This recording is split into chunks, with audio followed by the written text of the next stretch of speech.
Hey everyone, Jeff here, and welcome to our third video in our Elder Scrolls Legends Let's Play video series. To recap, we did Act 1 in video 1 and Act 2 in video 2, taking the starter deck through Act 1 in the tutorial, of course, and then taking Alduin's Apocalypse through all of Act 2. At the beginning, we just played the standard deck the way it came out of the shell, and I was confuzzled at the beginning when I had that deck available to me and didn't know how, and I realized that it was a reward for maybe playing the game or completing Act 1 because I didn't do anything otherwise to earn it. So I modified the deck after a couple games, and I think it ran really well. It was really high synergy cards, and I enjoyed playing it. Definitely a control style deck, which I tend to enjoy playing, as I mentioned before. Not a very aggro, play creatures, go face, non-interactive bullshit, which I really don't enjoy playing. And so, that was great. Going into Act 3, I mentioned that I was going to take the new deck onto the ladder, which is the green-blue deck. As I mentioned when I opened the blue pack, I was really stoked about seeing some of the blue cards that are now available to me, and I can't wait to debut that deck in today's video. So, we're going to go right back into story mode Act 3 and play through.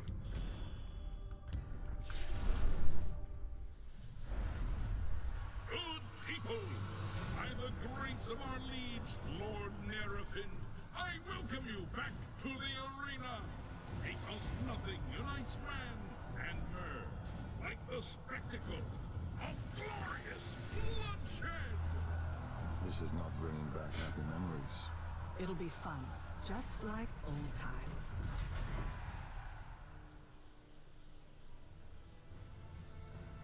Alright, we're going to play. This is a long chapter. I'm sorry, a long act. 8 components here. Okay, so the new deck that we earned is Imperial Might, but we just played Yellow Purple, and for right now, I don't want to say we're going to disregard this, but again, I promised my loyal 2 video viewers that we were going to play the Dunmer Avengers deck in today's video, so let's check this out. I'm going to do the same thing I did with Alduin's Apocalypse. I'm just going to look at it. I want to get familiar with the cards a little bit, see what's available to us, and then we're going to play it as it comes out of the box for, you know what, that's a total lie, because we have more than our minimum 50 cards recommended.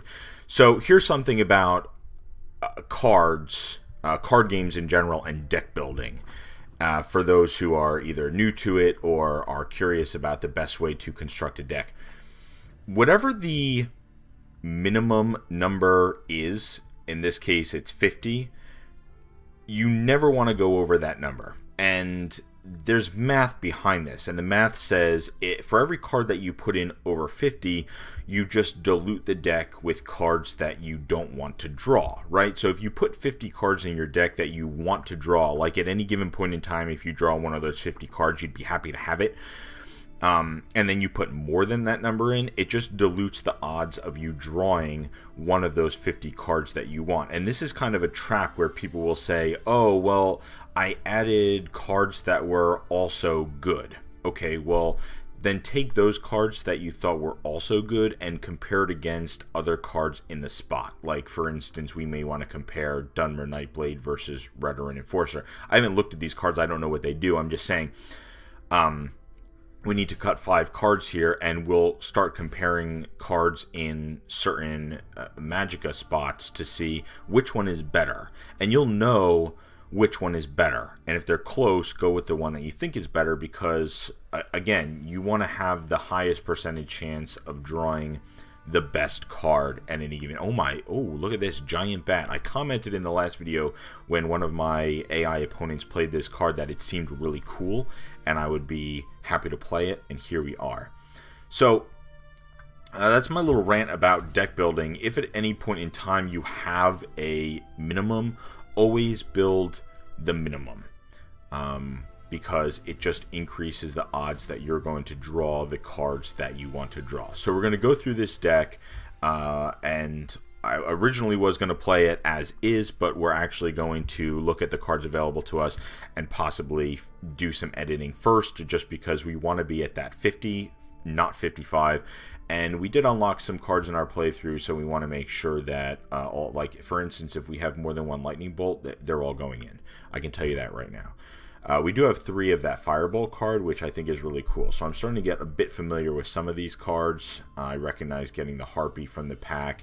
And here's that High Elf that we saved. So it's in this deck, which is really cool. We do have 14 actions to support it. I don't know if that's enough. We have 2 items, which, again, more than likely, after watching 2 videos, you know, I'll probably remove.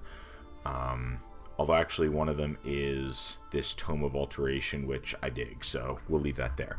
So we have Cruel Firebloom, sacrifice a creature to deal 5 damage to a random enemy creature. Okay, that's removal at the cost of our own creature. We're kind of 2 for 1 ourselves, right? That doesn't seem great. Maybe that comes out. Shackle a creature and deal 1 damage. So this could either be straight removal or a tempo swing. Brutal Ashlander, last gasp, deal 3 damage to a random enemy. Bonus effect when destroyed.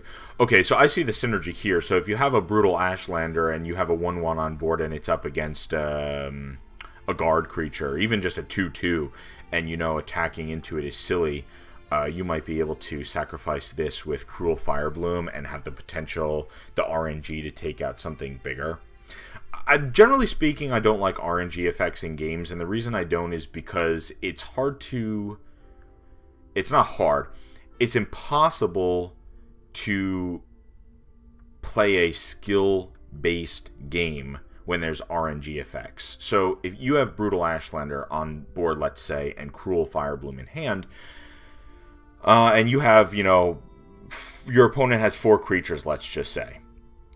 When you sacrifice Brutal Ashlander to Cruel Firebloom, it's just going to destroy a random creature. So sure, you get a creature, and possibly Brutal Ashlander could also take out another creature, but there's no skill involved versus a Firebolt or that or Lightning Bolt or Piercing Javelin.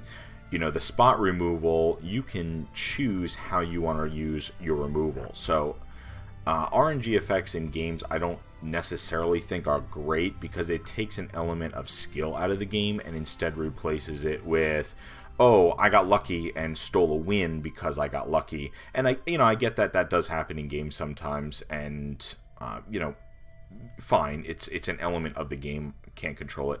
But this is really sort of one of the first elements of the game I'm not crazy about. I don't, like I said, let it be known, I'm not crazy about RNG effects in games, and I think it does take an element of skill out of the gameplay, and you know, you can steal wins versus, you know, earning them. And I get that every single time you top deck a card, it's sort of RNG because you don't know what order they're going to come in. But again, you just put high quality, you know, 50 high quality cards in your deck, and it decreases the odds of that happening. So we have this, which puts an Iron Sword in your hand, so that's a 2 for 1. We already discussed Finish Off in a previous video, seems great. 2 for a 2/3 that does nothing. So now that we're 3 videos in, it's time to talk about creatures and evaluating how good they are, and how do you do that. So this is 2 for a 2/1, but when it dies, it does something. It gives you an Iron Sword. This is 2 for a 2/3, so it's better than vanilla, but it also does nothing. And I think I kind of touched on this in the last video, that if you have creatures that do nothing, you probably instead want creatures that do something. So if we have something else that can go in the 2-drop spot here that does literally anything, and again, if you followed, you know the exact one I'm thinking of. As a matter of fact, let's just go there right now, because I know I remember what it is. Thieves Guild Recruit, which, by the way, we have 3 of. We could have 3 of these in the 2-drop spot. Sure, it's a weaker body, but it does something. And this, well, this doesn't do shit.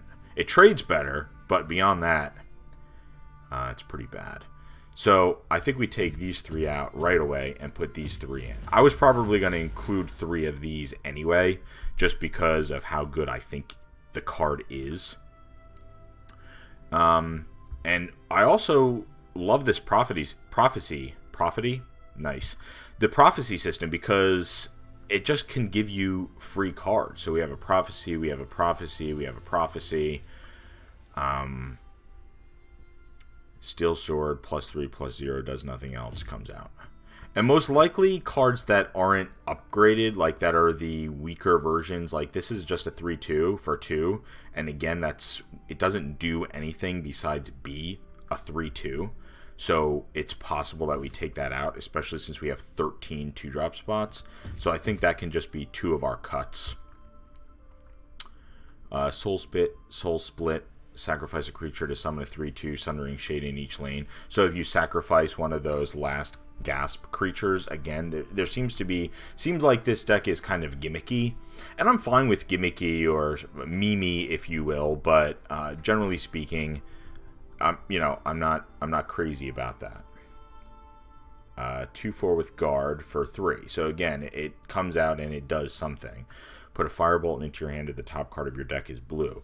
So let's consider how many blue cards we have, because if we're going to run this, we want to have a high chance of it triggering. And right now we're over 50% blue, so that seems fine. Frenzied Witchman plays with combat math, which I like. Giant Bat just seems great. Last Gasp.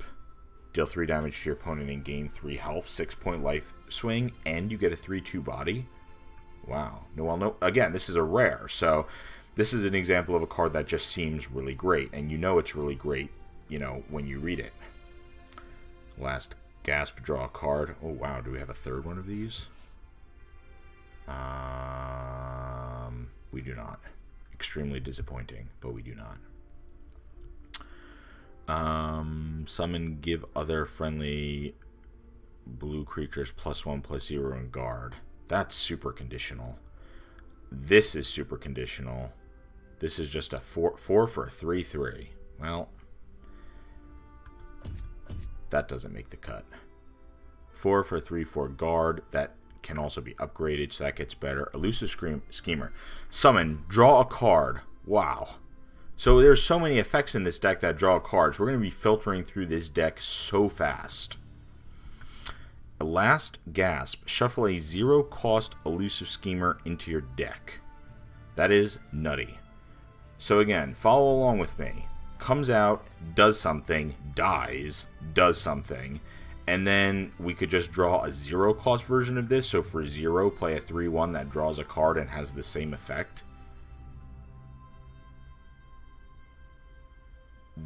This seems like it could be pretty broken, or there's a way to do it. Royal Sage, summon. If you have more health than your opponent, give each friendly creature a random keyword. I won't go on the RNG rant a second time, but let the record show that that's how I feel about it. Guard, last gas, summon a 2/1 Mournhold Guardian with guard. 2 for 1s. 4/2 with Prophecy. It's not great, but it has Prophecy, so we'll leave it. Prophecy, summon, draw a card. A lot of Pilfer, +4/+4. Wow, so this could go from a 4/4 to an 8/8. So it has to survive a turn, but I could understand why it's legendary. If your opponent doesn't have an answer to this, it just gets exponentially larger every single turn. Prophecy, deal 3 damage and gain 3 health. Okay. As a Prophecy, this seems cool. For 6, to pay 6 for a 6-point life swing doesn't seem good at all. Although you could do it to a creature, so I take it back. This actually seems alright, because you can remove one of your opponent's creatures and also gain 3 life, so it could be a tempo play. It could serve as removal plus a little life gain. But generally speaking, cards in games that gain life, I think, are overvalued, because life is a resource. It's one of the best resources you have until it's gone, right? So if you have more health than your opponent, the next card you play this turn costs 6 less. Oh, wow. So this comes out, and then you could just trip into something else, just like Soul Rest Marshal into this or into this, And then Shocking Wamasu, deal 4 damage to a creature. So removal, plus it puts a body on board. So let's just review what we have available to us in green and blue and see if there's anything else here that really strikes our fancy more than what we have. We just don't have any blue cards at all, so that's not even an option. Finish off. It's a removal, but it's also a bit conditional, so I feel like 2 might be fine, although it's possible we want a 3rd. Prophecy, I think we might want the prophecy creatures. Like, whatever prophecies we have that are reasonable we may want. I don't know how great some of these are going to be. Give all enemy creatures in this lane -1/-1. That seems all right. I mean, against that spider deck in the last game, it would have just wiped a whole lane, plus it would have put a 5/4 body out. So that could be a pretty cool high-end card. But I don't want to toy with it too much. We are entirely missing a 5-drop spot. And then we have options here. Well, that's a pipe dream, right? Alduin. I feel like Alduin literally only goes in a dragon-centric deck that has like the highest probability ever of casting it. Is there anything else in here I don't really like? I don't really like Cruel Firebloom. I know that's probably here for the last gasp effects, but I just don't like the idea of sacrificing my own creature for the sake of triggering an effect when I could be doing something else. Like, dealing 5 damage to a random creature probably is not as good as just doing 3 damage to a creature of my choice with Crushing Blow, right? Let's take these out. And maybe we'll put those prophecy creatures in instead. These. How does that screw with our curve? That's fine. And do we have anything in the 5-drop spot we can put? Cliff Racer. It's a 4/4 with charge. It gives us reach. It could close out a game. I somehow didn't even realize that I had this card in my library. Yeah. And I'm not crazy. What was the one I said I wasn't crazy about? This one, it's a little conditional.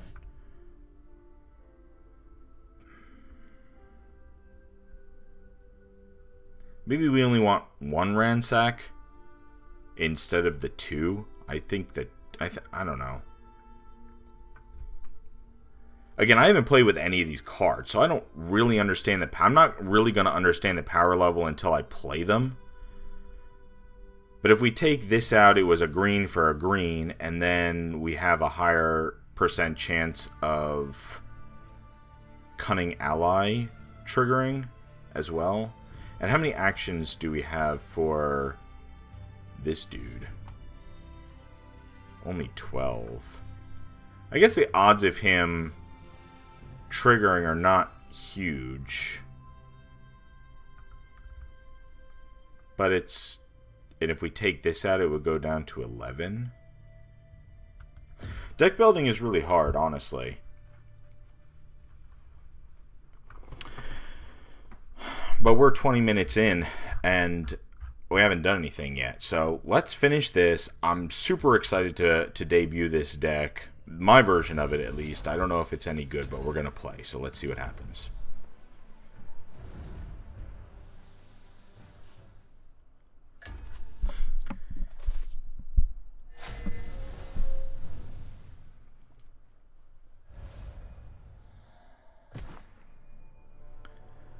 Random items are scattered around the arena ready for the taking. So is this going to be a special lane effect?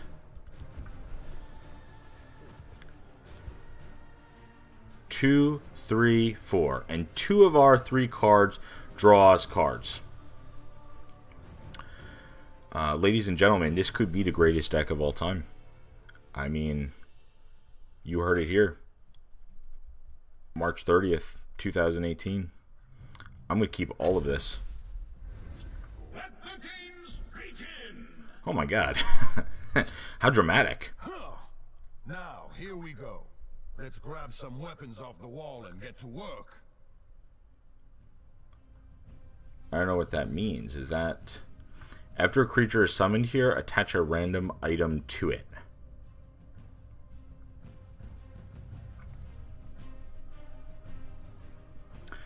Okay, so more RNG, which is fine, because at least we get to control which creatures go there. We can't control what happens once they do, but we can control what happens there. I think I want to play Thieves Guild Recruit now. I think it's the right play to use the ring to get this out, cycle it, get a presence on board with this lane effect immediately. So I'm going to do that and play this here.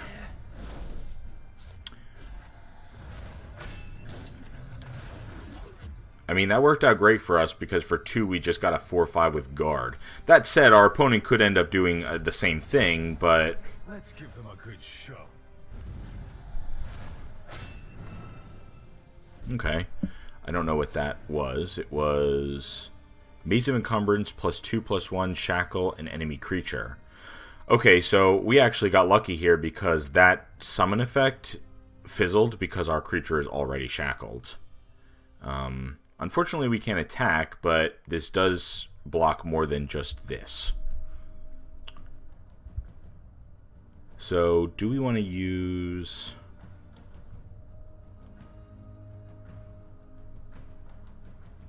another ring charge? So what are our considerations here? Either not use a ring charge, play Shrieking Harpy, shackle his creature, and then we could trade into it and still preserve the 4/5 guard that we have, or we could use the ring and play something else that he would be able to trade into and kill. I mean, we could get a buff on one of these creatures from an item, but I'm inclined to save the ring charge and just play Harpy here. Cool. And we got a Maple Shield +0/+3. Well, that's a much lower roll than this thing, but... Don't come between me and victory. I guess we'll take it. What is this? Embassy Disguise +0/+1. Summon, draw a card. The wielder has cover until it attacks. Well, true to what we said we were going to do, we will trade. Hold on. Give a creature +2/+1. So we could give this creature +2/+1, keep it alive against this. Yeah, I like that a lot. You know what? Hold on. I'm doing this all wrong. Let's attack first. I know we're not going to give him a card, but we need to be in the habit of making the right, correct plays and learning from our play mistakes. So that is the correct play there to attack first. For the reach, let us stand together. We got a card. This is summon, draw a card. If the wielder has treasure hunt, draw something they are hunting for instead. And treasure hunt is an ability that has not been introduced yet. Draw each of the listed treasures to receive a one-time bonus. I'm sorry, I don't understand what that means yet. I guess maybe that's introduced later in the game and we just happen to roll an item that hasn't, has a feature that hasn't been introduced yet. So we'll take this favorable trade all day. And then this can't even trade into this. So, barring something nutty that our opponent does, we're in pretty good control of this board.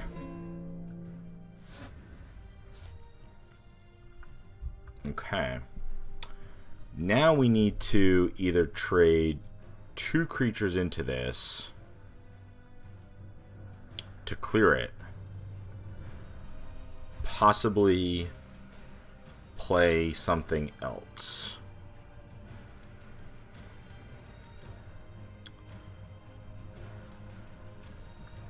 Well, for 4 we could play either Elusive Schemer or Drez Guard.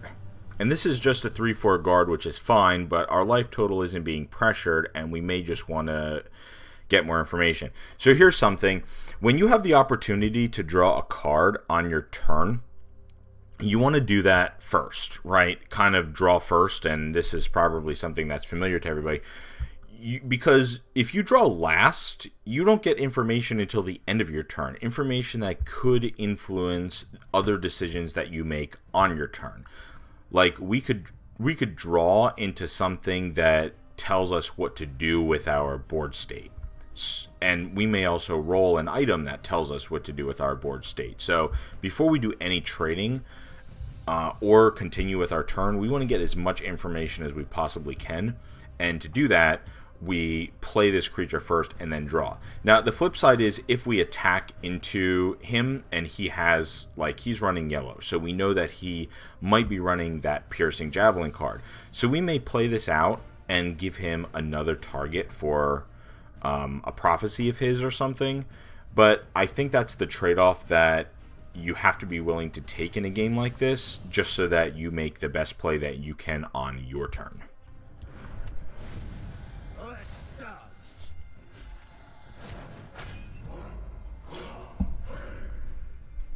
So this doesn't help us at all on this turn, but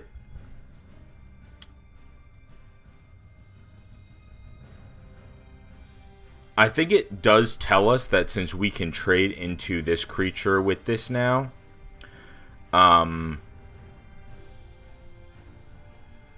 what we can do is just attack directly instead of taking trades. And normally I'm a fan of controlling the board, but I don't really want to 2-for-1 myself here. So I'm not going to do that. You really only want to take trades and control the board when it is in your favor to do so. When it's not in your favor to do so, you can consider another course of action, like either not attacking or attacking your opponent directly. So I don't want to 2-for-1 myself and then take 7 power off the board, when at this point we have a ton of power on the board. Don't come between me and victory. Okay. Another one of those shackle effects, which is pretty good considering our board position. Okay. Oh, this is great. So now we can essentially clear and still have a 5/4 out by using Giant Bat because it has charge, right? And I had a suspicion that this card might be really good, and even if it didn't get an item right here, we would still be able to charge into this and then clear. So even without this lane effect, this card would just help us completely clear this lane and still have a board presence, whereas our opponent has none. So let's play this first to see what it rolls with. Something really good. A 3/2 +3/+2. That's great, because now we don't have to lose this. We can take this trade here and then just, because we're going to lose these two anyway when we do our trade, so we might as well keep this alive.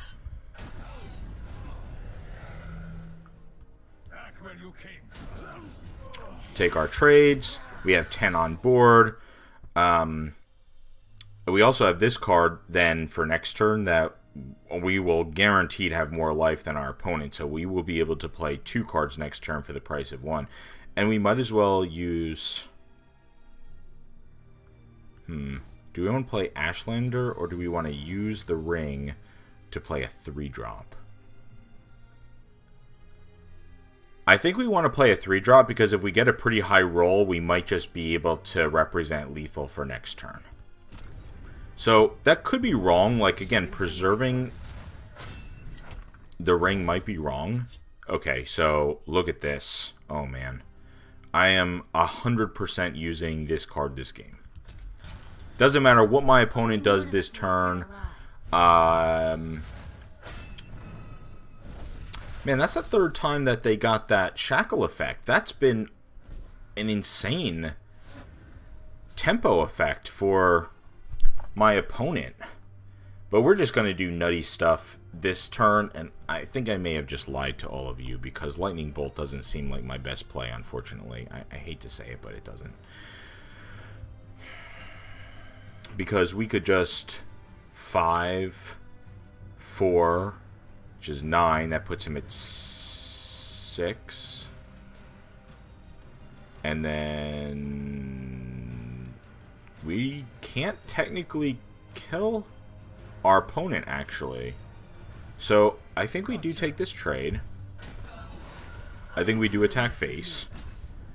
And then I think we Soul Rest Marshall and then cast Cliff Racer for free. And we get 2 equipments and we get to do a bunch more damage.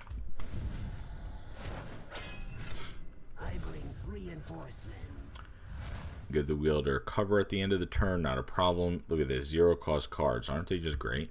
I could play Lightning Bolt now because I said I was going to, but we cannot make the irresponsible play. Oh, lethal. Alright, well, we'll attack. Sure. And pass. Only one of us leaves here alive. He needs something with guard. He needs a lot of things with guard. That's not helpful. I've seen that before. Drain is only good on your turn, which is interesting.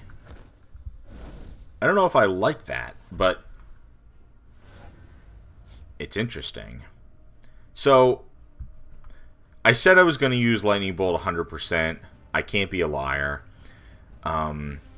Let the record show that the smart attack here is to just attack our opponent with Soul Rest Marshall, finish the game. That being said, I said I was going to use Lightning Bolt. I'm kind of curious to see what the animation is. So let's just kill this creature with it to see what happens. And remember how I feel about doing things that are flashy and showy and unnecessary in games, but we've got to do it, right? Oh. Badass. Ladies and gentlemen, we have a winner! All hail the combatants from the blue team! Oh, I love that we're the blue team. What? Great. Let's get out of here while they're collecting their winnings.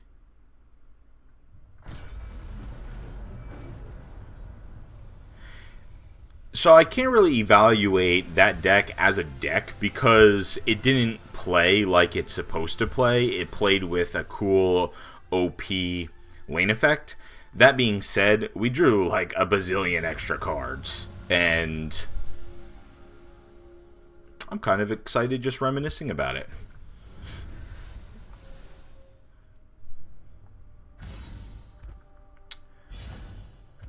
Oh. I think we want to open this blue-purple. Use soul gems while viewing your collection to create new cards for your decks. I mean, sure. Now I know how I get more cards besides packs. I was wondering what those gems were. Honestly, I hadn't even looked. Okay.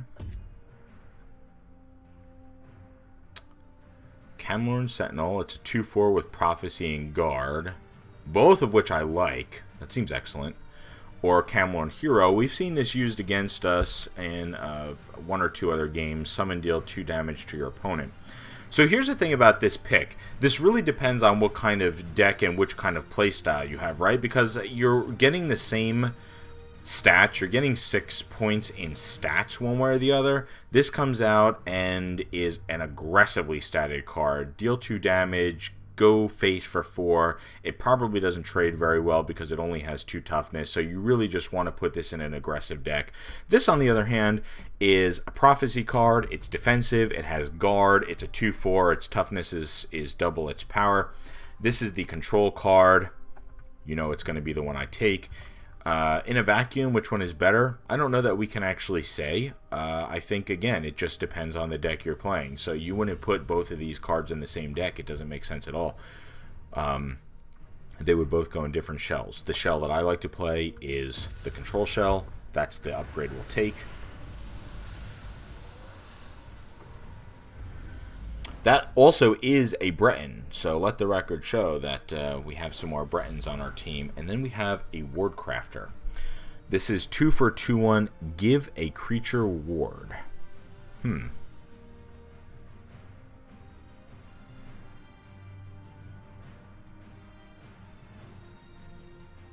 I sat here dumbfounded for a second, trying to think about how much utility we could get out of that card.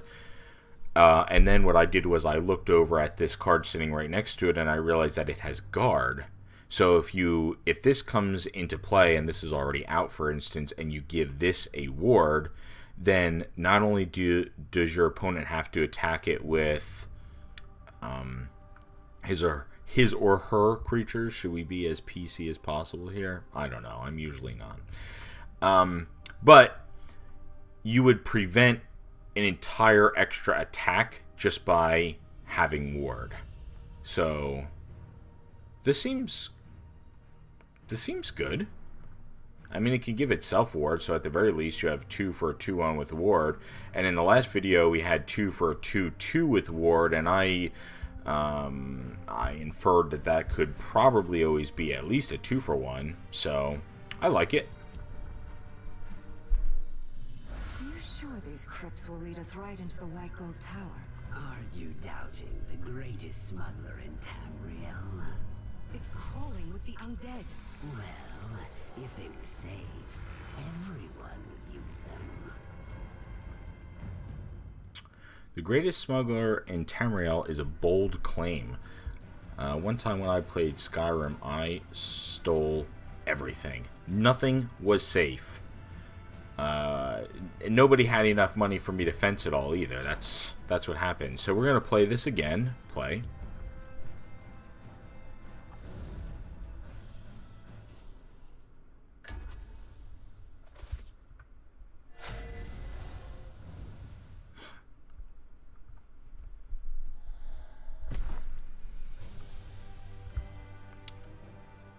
Upon a strange altar behind me. Okay.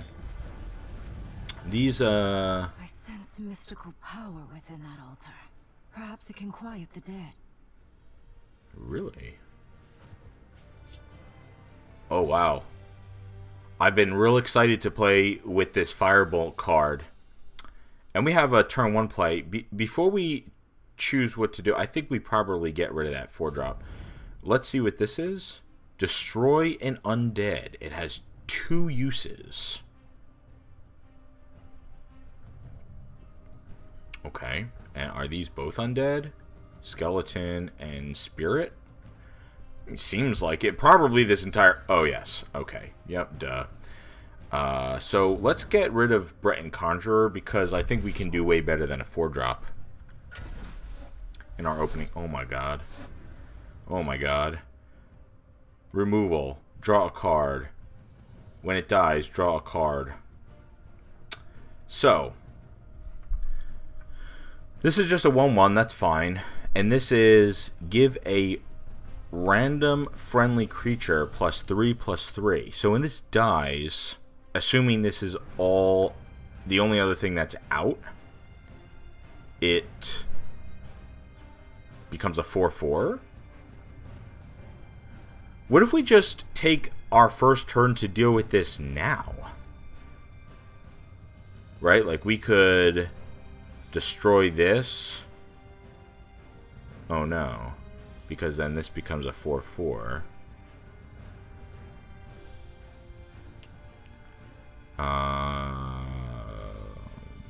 Oh, we could... Alright, okay. Alright, I think we found the line. We can Firebolt this... Destroy this, the ability will fizzle.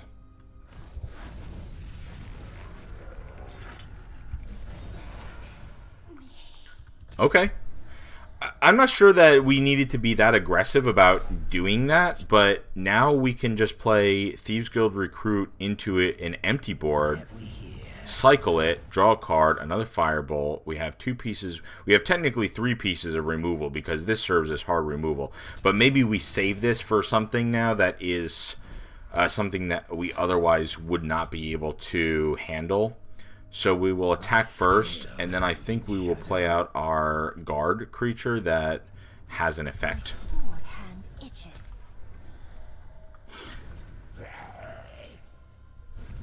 Okay. So this is last gasp, gain 5 health. And I don't really think that like, if this serves mostly as a control deck, which I kind of think it plays like, or maybe mid-rangey a bit, we really don't care about our opponent's life total, because we're going to get there at some point anyway. And considering we have now 2 firebolts, what we can do is we can firebolt this, let that trigger, then go face for 2, You waste my breath. and we can play our other 3-drop. All things considered, I think that was the better play. This card sat in my hand last game, and it's sitting in my hand this game. Maybe it's just not great. I mean, how important is it for you to have a play on turn 1? I'm not really sure.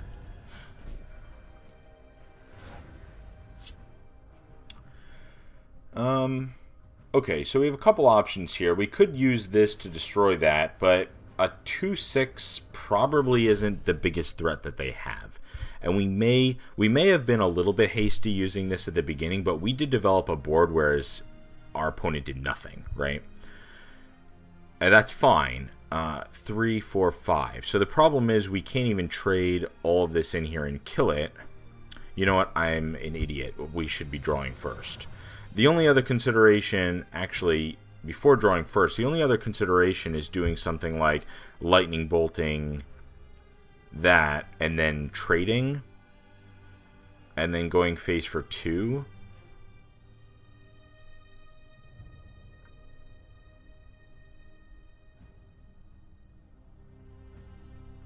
Or we could play Elusive Schemer, draw first, and then have Firebolt for this and be able to trade into it potentially, depending upon what we draw.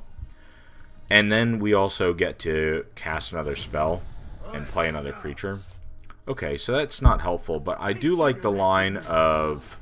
You waste my breath. I do like the line that we chose. My scales move in shadow. And now we have 8 power on board, and our entire board is squishy. Child of darkness. Wow. That came down with some force. What is this? Night Shadow. I mean, what an awesome name for a card, right? Night Shadow. Night Shadow. Breakthrough and Drain. Okay. That's really good. We can't afford to let him do anything with that. I think what we'll do is probably use the altar on that. And see, this is why I didn't want to use it on the Lurking Mummy, because I just felt like there was probably a bigger threat, and this might be one of the biggest threats in our opponent's deck. If they have another one of these to follow up with, we might be in a tough spot. We'll have to do some unfavorable trading. As it stands right now, I think we probably just clear it. And then go face for a bunch. Man, you know, I'm in the habit of ordering my plays all wrong here. I'm sorry. What we should have done was play this first to see if it triggered. Because then what we could have done was we could have done 3, and the Firebolt would have done 2. Let's shed some light on the problem. Alright. Well, we're punished for our really, really, really irresponsible play ordering here. Punished huge, actually. You waste my breath. So that's embarrassing from a play standpoint. Again, I'm relatively new at this. Probably an experienced player would have not made that play mistake, but... And now we attack. And we should have attacked first before destroying the Night Shadow anyway, just in case something else happened to give us more information.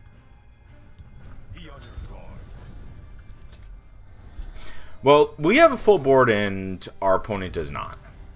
And he played a vanilla creature and a 7/7, which is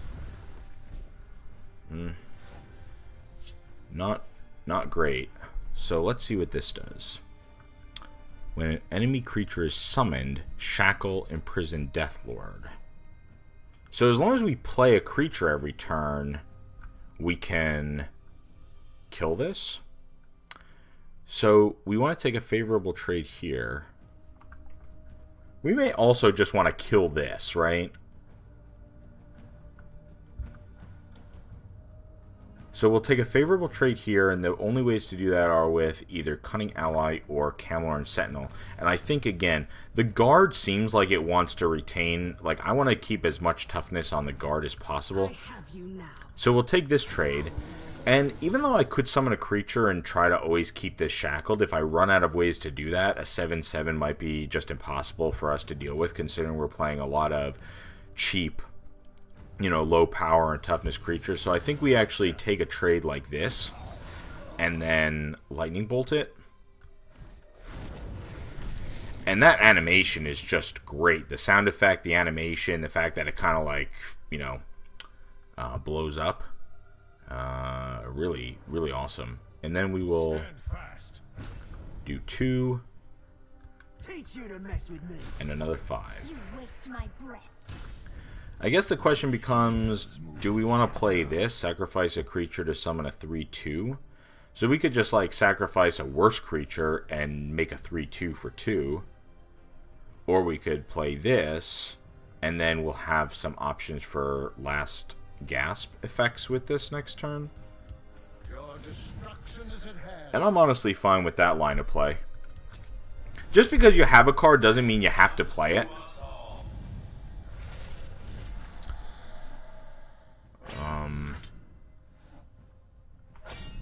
What is this? Hold on a second now. So this is Prophecy, summon, silence another creature. So what is this silence effect? Removes all items, abilities, and stat modifications. Oh, so now when this dies I don't get a card?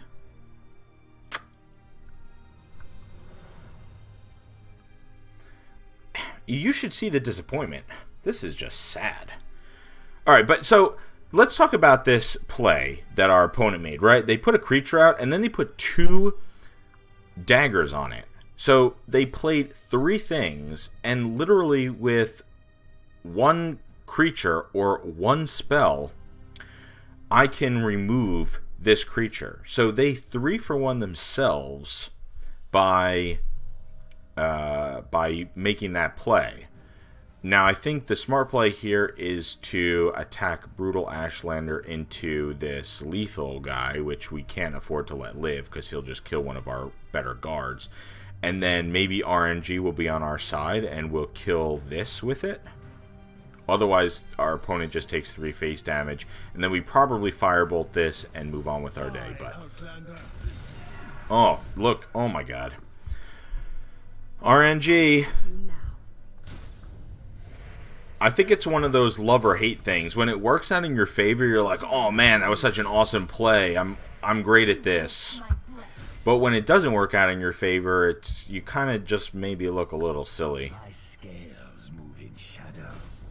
There's kind of no reason. I think probably this card you want to play on the turn that you are going to play 2 actions, because like if I play this out right now and he just kills it somehow, then it was just a 2/2 that did nothing. But if I play this out and then I somehow can trigger 2 actions, then I'm guaranteed to get a card out of it. And I think as long as you can get 1 trigger out of it, you've probably gotten the value that you need. It would appear that dinner is served.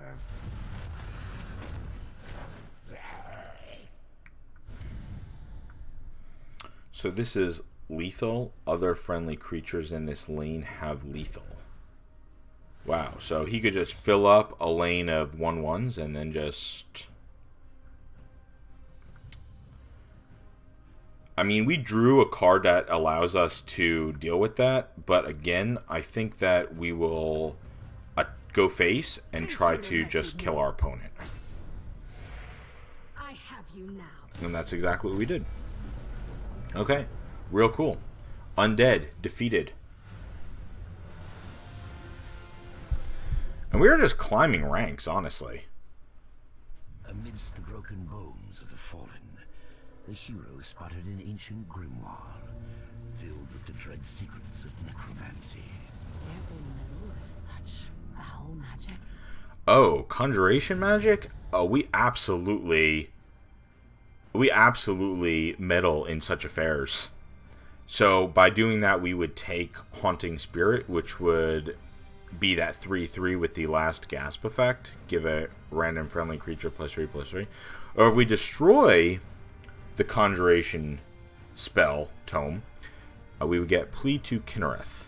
Heal all friendly creatures in a lane, then give them all +1/+1. Okay, so a callback to video 1 where I talked about win more cards, right? If you top deck this and have no creatures, this card is the deadest of all draws. It does nothing for you. It's just a 3-drop that you can't play. This, on the other hand, always comes out and does something. It's a 3, gives you 3/3 power, toughness on board, so it is a vanilla creature, but this ability is cool. Even if you top deck this and you have no other creature out, you still at least get something out of it. So just comparing these two to each other anyway, this is the better pick. And just kind of staying in character and loving everything about Conjuration Magic, we're going to take this 100%. Foul, yes, but strong. And those were dire times.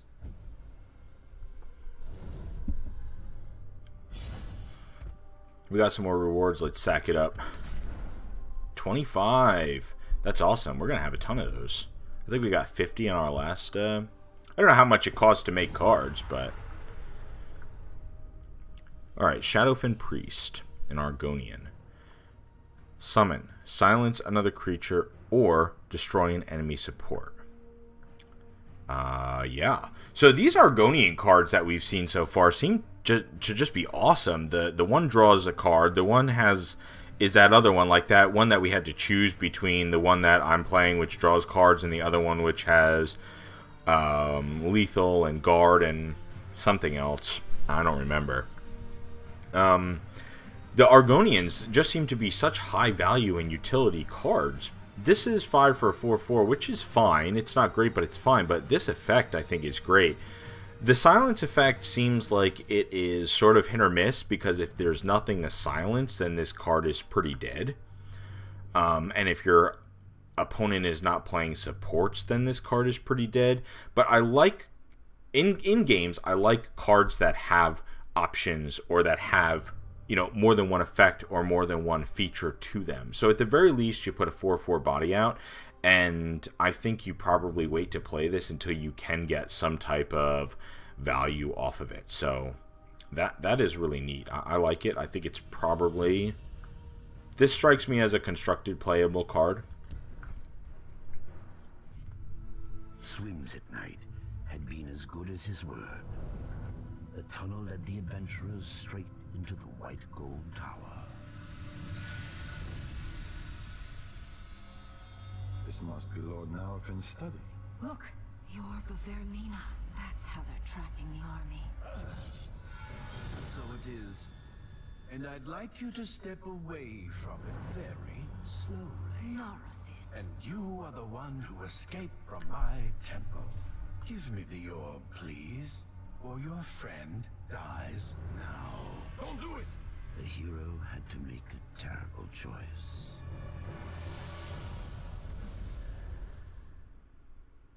Whoa. Haha. Alright, let's take a look at these options. What a plot twist. Can we talk about how that dude with the white hair just appeared completely out of nowhere?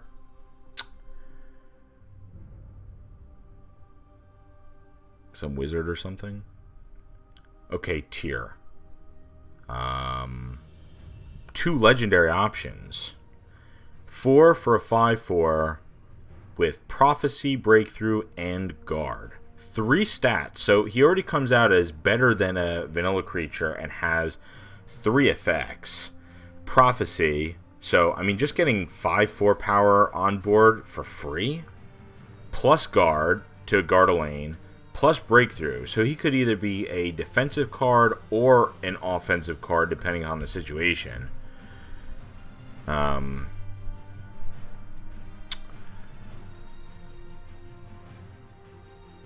Or Orb of Vermina, which is a support, which we don't have any of those. I don't think, well, actually I lied. We have the yellow one, which vomits guards and buffs them, which I think is pretty cool.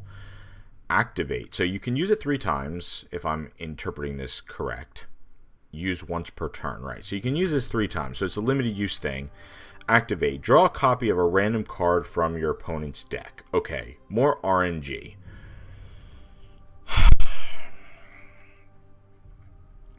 I don't love RNG effects, but I do like card advantage. And the thing about this card is that it draws you 3 cards. And let's think about when you'd be using this. Like, if we use this against the AI, their decks seem to be a little underpowered compared to the constructed decks that we're playing.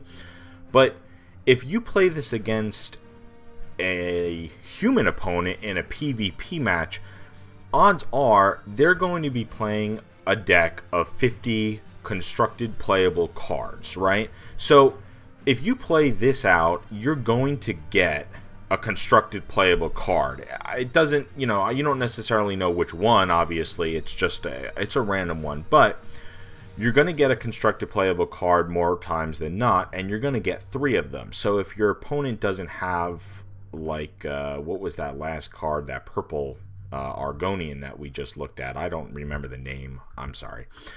But if your opponent has something like that, then you only get 1 use out of it. But if your opponent doesn't have a way to get rid of a support, and I can't imagine there's a ton of effects like that in this game, it just seems like a really quirky effect for something to have.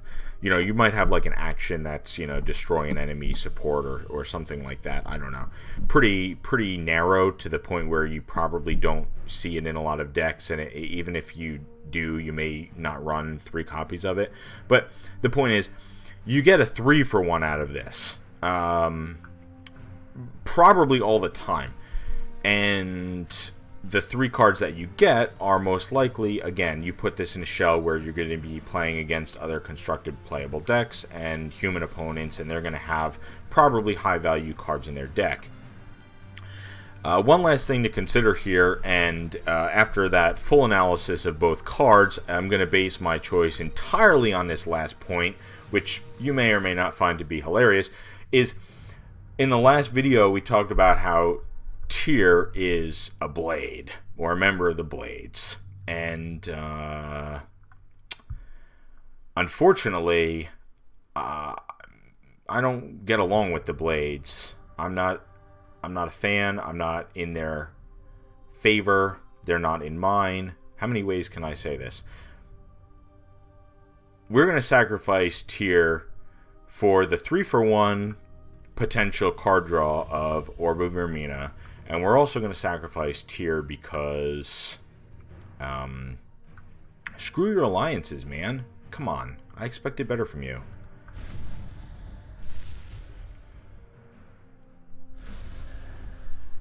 So be it. Brave, kill them all. With pleasure. So, Lord Boethia has granted me Goldbrand, the greatest weapon, to end your miserable life. that bitch. So,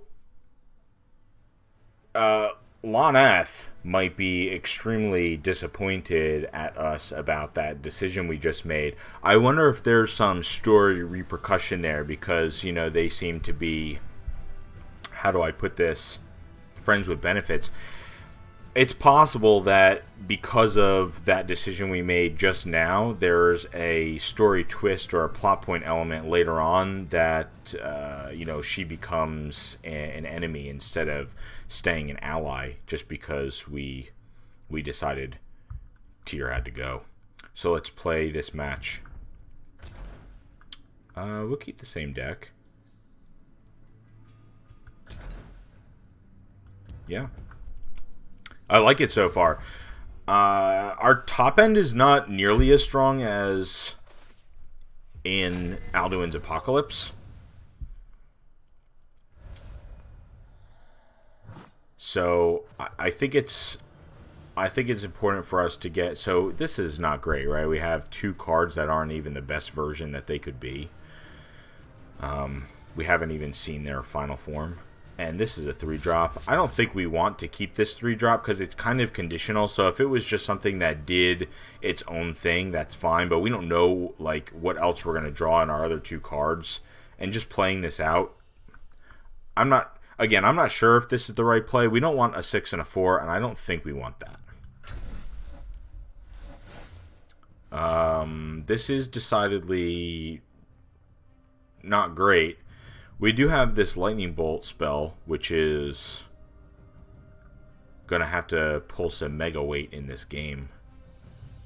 And this is, again, see, so I was concerned about how good Soul Split was when I was going through the deck tech at the beginning of this video, because it's super conditional. Like, we need a creature out in order to use this, and if this is our only creature, let's just say a 3/4 guard, that seems good, right? So we're not going to sacrifice a 3/4 guard just to make 2 other 3/2s. You know, that's bad, in my opinion. Oh, Fiery Imp. And a 0-cost spell. And another 0-cost spell. Well, I think we probably make the only move that we can. We can shackle this, deal 1 damage to it, and then next turn, depending upon what he plays, or, I'm sorry, in 2 turns, we might be able to lightning bolt it for the clear. But at least right now, this is our only play, so it's silly not to make it. Okay. Playing that for no value. So, this is great, right? Because, again, he started out with... How many cards has he even played? We don't know. What is this? It was the Imp, Improvised Weapon, Mace of Encumbrance, and Maple Shield. So, 4 cards. He invested 4 of his 5 cards that he's drawn or had in his hand so far into this one creature. If we had a Piercing Javelin right now...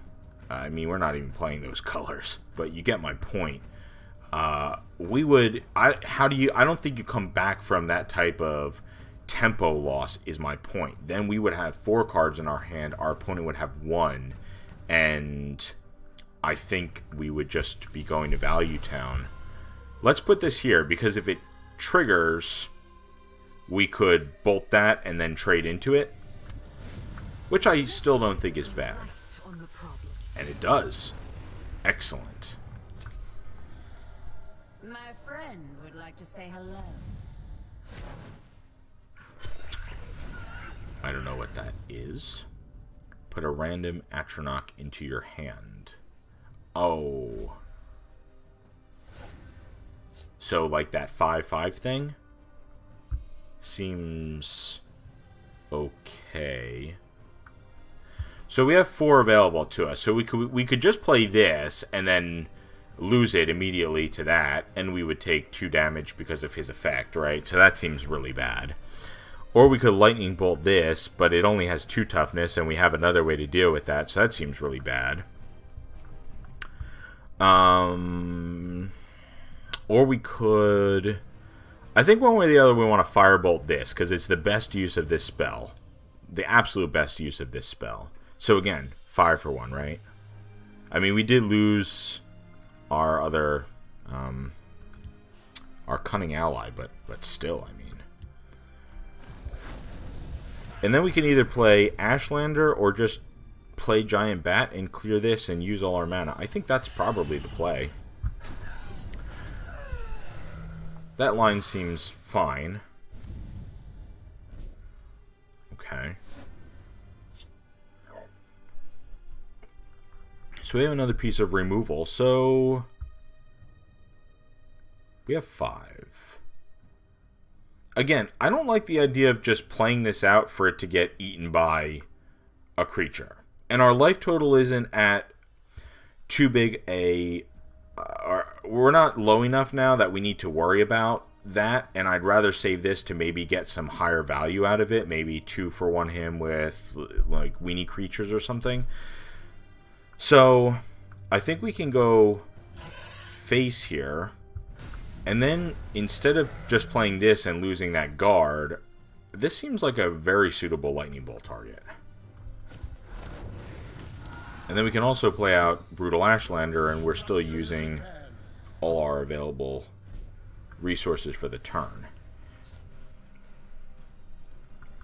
Yeah, this is good. So, and now we have a reasonable soul split target, right? Because this 1/1 doesn't do us very much at all at this point. So just being able to create 3/2s. But I think I'm going to wait until he plays a creature so that we can at least try to get some value, maybe get a removal. Again, the RNG effects, you just never know, but... Okay. And then either one of these plays is not the most efficient use, but I think we probably just played the thing that cost the most in this case, because drawing the card may not be hugely important now. And just having a little bit more power on board that we can start pushing 2 more damage a turn seems reasonable. Whoa, that's good. I don't know what it is. It's a support. Activate. Deal 4 damage to a creature, then increase the damage dealt by 2.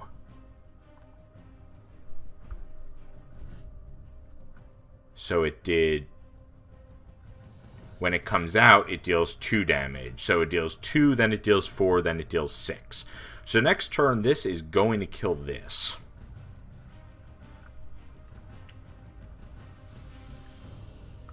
Unless we give it other targets.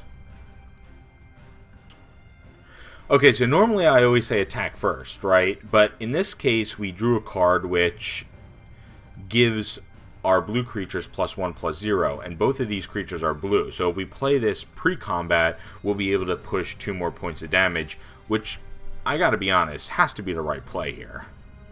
The best protection money can buy. Yeah. I said no trouble. I like that. What's sass? Die, Outlander. Oh, that's probably even better. And then we'll play a... Should we put something over here? I hadn't even thought about that. Like, we have... He's gonna kill this 4/4 with Goldbrand. Most definitely. It's the strongest creature I have out right now. So... But we would still have 2/1, 3/3, and then when we soul split this, we'll have some stuff in each lane, and if we put this over here, we'll have a couple things over here, then he'll have to contend with both lanes. Okay. I think I'm getting a little bit better the hang of the gameplay here. 3 videos in. 2 for a 2/2 that does nothing. I love everything about it.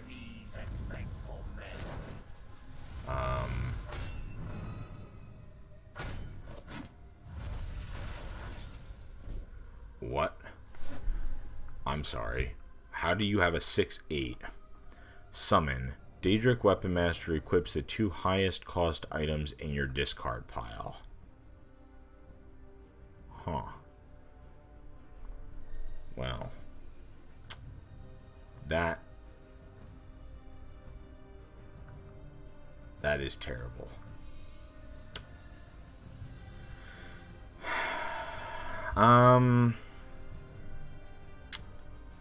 So the only way we have to deal with this is we would have to deal 4 damage to it, attack into this with this, and hope that we get the 1 out of 3 chance to kill it. Otherwise, well, I guess if we put either one of these things in this lane, then we would have an answer for it next turn. So I think, again, kind of like drawing first, we will attack with Brutal Ashlander first, because it will give us the most information about how to play the rest of our turn. And what lane placement we want for our Shocking Wamisu. Okay. So, we want to put Shocking Wamisu here. And here's why. Because if we put it here and we do 4 damage to this, then he just gets to eat a 4/4 and we're left with a 3/3. But if we put it here and we do 4 damage to this, we lose a 3/3, but we still have a 4/4 alive on this side of the board. So we'll attack first, now that we got our information about Brutal Ashlander, and then we'll put this here. And I think that's the right line. Now, the only concern is he could gold brand this and then just have the 6-2 over there unchecked.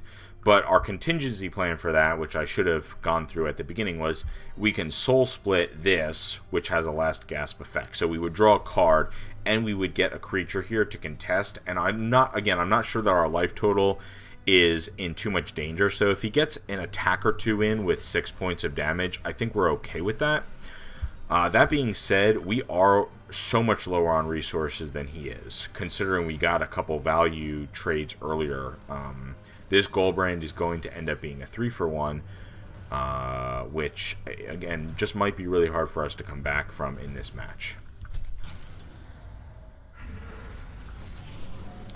So, yeah. Alright.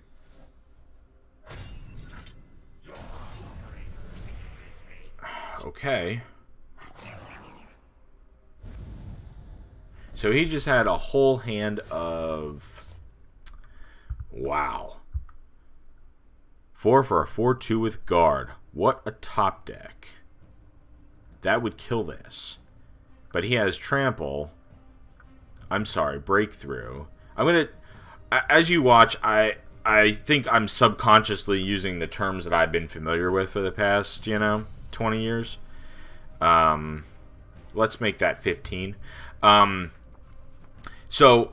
if we put this here, he's still going to do 9 damage to us, which is kind of a huge deal. But I don't see a better play.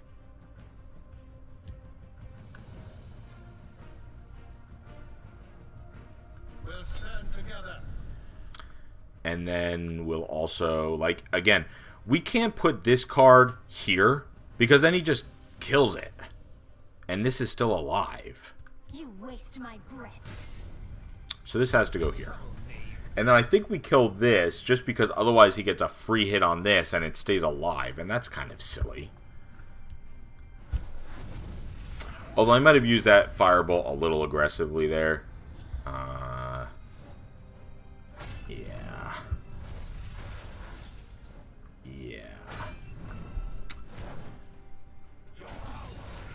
Yeah.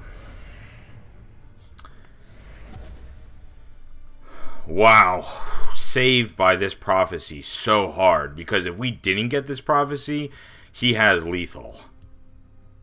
And we would have died to this Daedric Weapon Master. Which, by the way, the art on this card is so cool.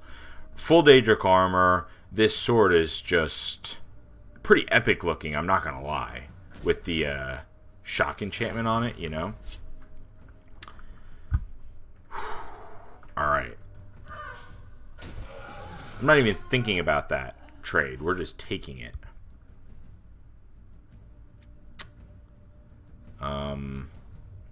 Alright, well, let's attack first, right? So we want to put him to 16 first. And then this. And then that. And then this is Nimble Ally. Summon +1/+1 and lethal if the top card of your deck is green. So let's play that.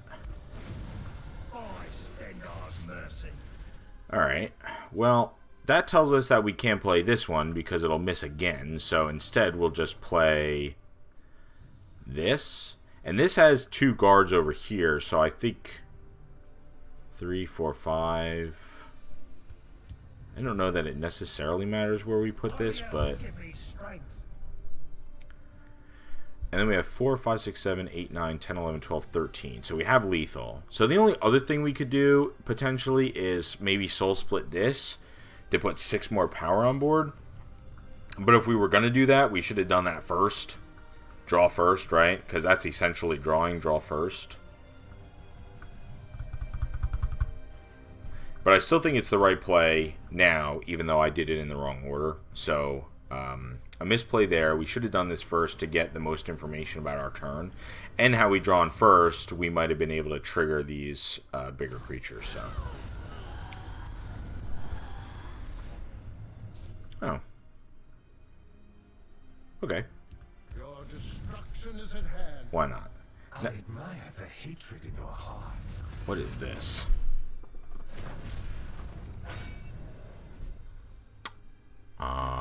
I'm sorry, what? 10/10 guard. Summon double a creature's power and health. This art is also really great.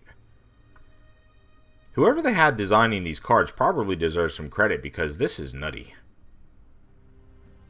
So we need to trade so many... I'm glad we put this in this lane now, and I'm really glad we made that decision to use that other spell because otherwise we'd be kind of screwed. I guess we draw first, right? So let's...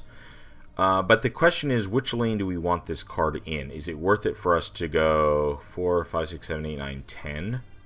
Like, do we want to trade one of these in and then put this here so that this lane still has a lot of presence? Or do we just put this over here so that this lane is able to deal with something like this? Yeah, okay. I talked myself into that. Alright.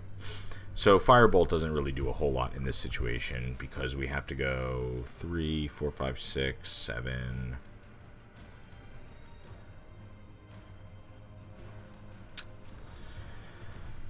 Alright. I really don't like that he's getting a 3 for 1 here, honestly. But we don't have another way to do this. Like, we can't Firebolt this down. And I want to keep the guard here. Like, I want to preserve that. Even though it's just a 2-1, it would have prevented 10 damage had this lane not had anything else in it. So, let's attack.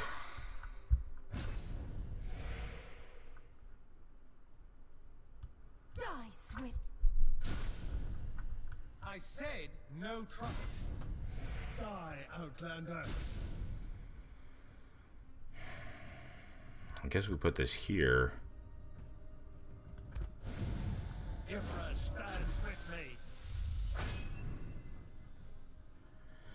It's highlighted. Deal 2 damage to a creature.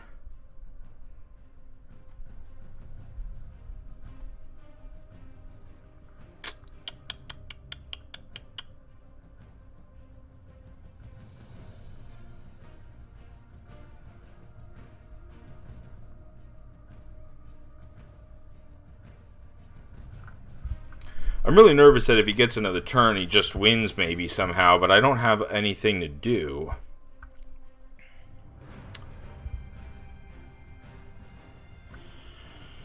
Last gasp. Shuffle a 0-cost elusive schemer into your deck.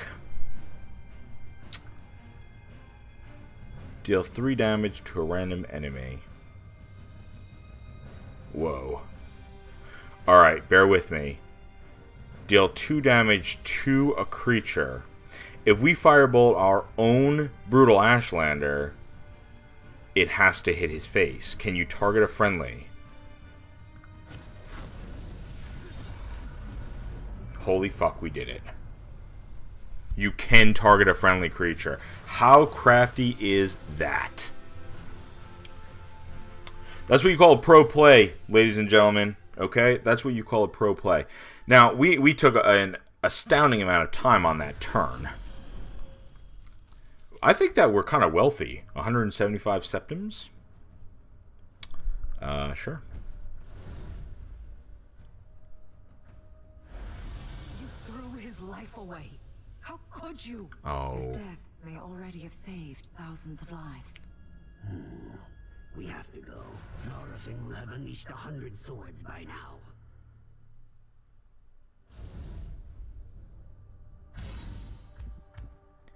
Did everyone see how unfazed Loneth was by Tyr's death? She was just like, he's gone. Good riddance. I didn't want to have to break up with him anyway. Hosing loyal. We're collecting a ton more gems. I think we probably have a ton of gems. Before I unlock these rewards, I'm actually going to pause. I'm going to put a break on this video. There's 8 chapters in this act, and I'm going to split it up into 2 videos. That way you're not watching something that is as long as a Lord of the Rings movie. And what we'll do instead is finish this here, and there will be a follow-up video with part 2 of Act 3 and the conclusion, the final 4 the final 4 chapters in Act 3. But I suppose I should take a second here to reflect on Act 3 and the blue-green deck, because I was so excited to play it. So, what are my thoughts? The challenge level of this game has increased dramatically, I think, from Act 2 to Act 3. Our opponents have stronger decks. I think that the AI still makes some questionable plays, but, you know, that's going to happen. The way it's programmed, you can't program it to think like a human and to account for variables in, you know, gameplay and what your opponent might do, and, you know, all the different options that you have during a single turn. So I think you're always going to get that playing against the AI. That's totally fine. That being said, as much as I like what some of this green-blue deck does, i.e. draws cards and includes things like Lightning Bolt, I think that the Alduin's Apocalypse deck overall was stronger. And again, I'm saying that with, you know, I'm playing this deck with cards that haven't been fully upgraded, and I also played the Alduin's Apocalypse deck in an act that probably had much weaker AI. So let's consider those factors. All things being equal, it does still seem like the Alduin's Apocalypse deck is just a stronger deck right now, because again, it has all fully upgraded cards. It was built specifically with different synergies in mind, and I think it is a little bit more my play style. The kind of Drago, play a guard, play very defensively, slowly but surely defeat your opponent, and then wither down their health. So I'm going to unlock some of these rewards, and then I probably will cut the video off right after I do that, as to not trigger the next cutscene. So we have a pack here. We'll probably do a video where we just open a bunch of packs and explore the cards and do some analysis and talk through some of the effects and learn more about the game. And we earned Gold Brand, which is awesome, added to multiple decks. So, the green-blue deck has some removal in the Firebolt and the Lightning Bolt, and also that blue thing, that lizard thing that comes out and does 4 damage. But just having more removal in a deck that I think plays a lot of weenie creatures probably is good, because there were situations in that last game where we just, had the Daedra, our Daedra opponent, had he played more kind of fat stuff that we weren't able to get through, he would have out-tempoed us easily, just controlled the game, and of course our life total was already in danger, so would have been a real concern. So Goldbrand is neat. I think it's a cool card. The supports, I now have 2 legendary supports, this and I don't remember, the blue ball, the crystal ball, and I'm interested in playing these in decks and seeing how much utility I can get out of them. So, until part 2, thank you very much for watching. I hope you enjoyed the video. Take care.